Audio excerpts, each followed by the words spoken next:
Light went down and repaired those buildings, but he's going to lose those now. There's not really... Oh, never mind. He's got Goliaths on the way. And Science Vessels as well, so he might have been preparing for... well, actually, Science Vessels are really good against that kind of a thing. If you irradiate the Overlords, it will kill them eventually. So, good thing to do against drops. So it looks like he may be going for, again, kind of a continuance of his harassment strategy.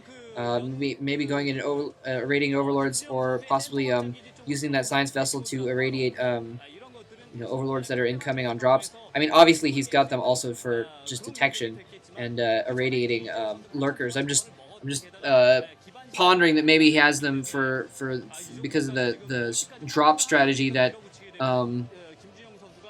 GGPlay is going for as well. Picking off some Overlords here, and they were full. Wow, he picks off a full Overlord, but in the meantime, he does drop out a lot of Hydralisks. Wow. Oh, wow. That was absolutely crazy. Light not able to call off those Overlords fast enough, and he didn't realize that the Wraiths were dropping out really quickly, too, and he lost half his Wraiths there. He's down to just 2 Wraiths now, so those 2 Wraiths are not going to be able to do a lot of good. He doesn't have the critical mass of Wraiths anymore, basically, for them to be able to pick stuff off quickly. And I'd be surprised, frankly, if he decided to continue building any more Wraiths. GGPlay coming in here and dropping a few Hydralisks. Now, in Light's main, Light has got his expansion back up at his secondary, and one at the right of his base as well. So he's back up economically, but GGPlay now putting the pressure back on him. Honestly, though, the problem for GGPlay is he is not expanded again. GGPlay still only has those 2 bases. He's been putting a lot of pressure back on Light, but he needs to get some more intake. You can see there his main, the minerals are running out in his main. He needs to get like probably like 2 more expansions right now, especially with Light retaking this middle lane expansion. And well, maybe not actually. It looks like GGPlay is going to be able. We'll see how this battle. It looks like he does. Yeah, no, he doesn't have enough Hydralisks there. Now the tank comes in. The commentator scrolled up a little bit, and I saw the other half of the forces.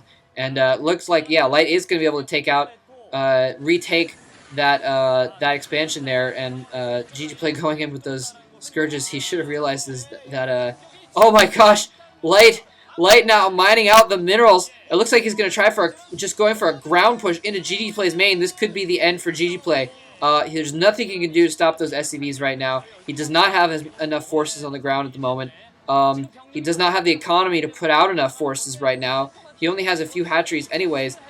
This is basically, I think, going to be the end for GGPlay. Yeah, GGPlay at least being smart about it. He knows that the only thing he can do is kind of do a counterattack and try and put Light off balance. So he's going to try and attack the expansion to the right of Light's main here. But it's really, yeah, it's not going to do enough good. The SCVs there. And it looks like he's sending out an SCVs to, I don't know if they're going to mine. It looks like they're actually going to mine. But yeah, so Light now pushing into GGPlay's main. That's pretty harsh actually. And Light even has his backup forces. Light just has too much economy right now. It's too many forces, and he's able to protect his main and push into GGPlay's main at the same time. GGPlay having to bring out the drones to try and distract, and that's basically GG right there. So wow, a brilliant gambit by Light, turning the tables on the Zerg. And using a sort of air harass against the Zerg instead of vice versa. And so Light's going to be able to take this game here. As I said, a lot of great matchups coming up in this set. Next is Free versus Bisu, which should be cool. The following one is the 2v2, and they're actually putting in C in their 2v2 lineup. MBC is. So that'll be kind of a fun game to watch too, especially since C is going random, which is kind of strange. So that'll be kind of fun to watch as well. And if it gets to game 4, Poussin versus Mensal won't necessarily be that interesting as from what I predict. But if it gets to an ace match, then it'll definitely be cool. So anyways, I'm going to try and cover this whole set, and we'll see what happens later on. And GGPlay still hanging on for some reason, and trying to run away. He's not even running those Overlords away right now. He's lost all of his tech. I don't know. I'm really not sure why. He's even lost his hatchery on the left side there. I'm frankly not sure why GGPlay is still trying to stay in this. There's not really much he can do. I guess he's just trying to, work with this lurker that he has in the back of his face. Yeah, finally he gives up. And wow, so excellent play by Light. Very, very well done.